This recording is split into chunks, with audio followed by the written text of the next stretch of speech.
We're working through an energy transition, and we've got to start by adding energy. And the reality is we have to take some time to get off of oil and gas. We recognize this. This is a transition. It's not a transition, though. This is what is so incredibly frustrating. She's like, well, we're working through this energy transition. You know, we got to take some time to get off oil and gas. No, the problem is that the market's not ready for this. That's the problem. The market isn't ready for this kind of stuff yet, right? And we are funding Putin's war because we refuse to open up domestic energy production. That's just no one's opposed to having diversified energy sources. I hate the fact that we keep having to have this conversation because people are so stupid. Don't you guys get so tired? Don't you guys get tired of that? So we have to take time to get off oil and gas. You know, it's a transition. It's not a transition, though. You're holding us hostage to this unsustainable ideology.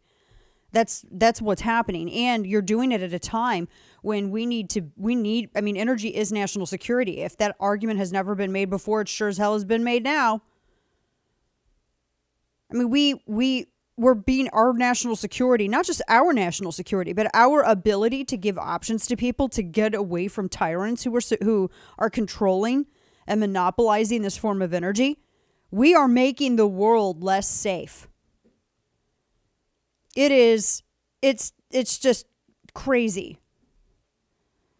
So we're going to get, let me play this soundbite too for you. So this is same question that was asked of Mayor Secretary Poot. Now this was not so much on gas prices. This was also about the purchase of oil. Now remember, this has been one of the big criticisms of this administration. Like, how are you seriously telling people to, how are you saying that you stand against Putin when you're funding his war? The sanctions are so toothless that our purchase of crude is offsetting that, and he's making money. So this question, this was on MSNBC, was posed to Newma, Mayor Secretary Pete Buttigieg, who is also the Vice Admiral of the canoe fleet at Camp Wippi-Tonka. Listen to this. Could the president possibly consider authorizing the Keystone Pipeline, working something out with Iran?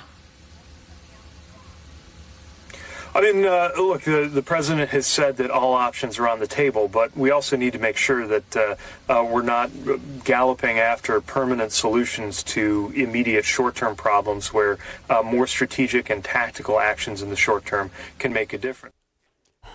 So yeah, buying stuff from Iran is on the table. Iran, who calls us the Great Satan. Iran, which is desperately trying to become nuclear. And which now apparently our administration is offering to lift their sanctions and remove the Islamic Revolutionary Guard from the terror list in exchange for signing a deal that is only beneficial and advantageous to Iran.